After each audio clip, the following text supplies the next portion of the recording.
ఏం చరిత్ర అంటే మా ఊరి గవిన్ దగ్గర పెద్ద ఒక సైజు మీడియం సైజు ఒక పెద్ద కూడిమాన్ ఉండే.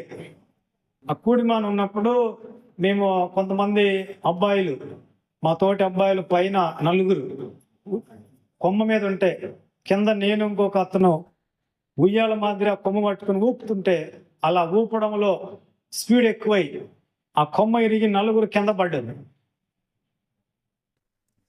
ఇది ఒక ఆమె చూసింది, నిన్న బాప్తిజం తీసుకుని ఆమె చూసింది. చూసి సావు కేకేసింది, సచ్చిరో అన్నది. అయ్యా బాబోయ్, ఇంకా మా వాళ్ళకి తెలిస్తే ఎక్కడ మమ్మల్ని కొడతారని ఆ ఊరు చుట్టుకొని అటుపోయి స్కూల్లోకి వచ్చి అక్కడ దాక్కున్నాం. అక్కడ అది ఆర్సిఎం స్కూల్. అక్కడ ఆఫీస్ రూమ్లో 7th క్లాస్ ఆఫీస్ రూమ్, అదే ఆఫీస్ రూమ్, అదే 7th క్లాస్. అక్కడ గోడకి యేసు ప్రభు ఫోటో ఉండే. భయం వేస్తుంది, ఆమె సావు కేకేసింది. మా వాళ్ళకి చెప్పి ఉంటదేమో, ఇంటికి పోతే ఏమంటారో ఎట్లా చేయాలని భయం వేసి యేసు ప్రభు బొమ్మ చూసి నేను, మిగతా వాళ్ళు ఎవరు ప్రార్థన చేయలే, నాకు భయం కొద్దీ యేసు ప్రభువా, నేను ఇంటికి పోతే మా అమ్మ నాన్నలు నన్ను ఏమనుకుంటే నీకు రేపు పొద్దున్నే వచ్చి 5 పప్పరమెంట్లు ఇస్తా. ఏమంటే నా దగ్గర ఉండేది అదే కదా. అప్పుడు 12 ఏళ్ళప్పుడు నాకు టెంకాయ కొడతా అనలేదు. అంటే టెంకాయకి కావద్దు, డబ్బులు కావద్దు, పప్పరమెంట్లకైతే ఉంటుంది పావలో 10 పైసలు.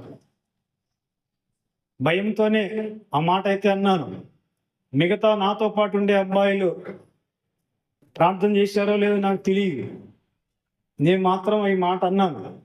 ఇంటికి పోతే వాళ్ళు నిజంగా ఆమె మా వాళ్ళకు చెప్పనట్టుంది, అందుకే మా వాళ్ళు సైలెంట్గా ఉన్నారు.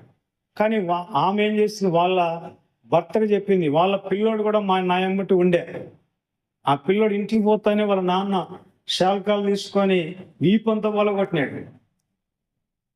అంటే అతను ప్రార్థన చేయలేదేమో. నాకు అనిపించింది, ఓహో ప్రార్థన, యేసు ప్రభు ప్రార్థన చేస్తే ఇట్లాంటి కూడా చేస్తాడా.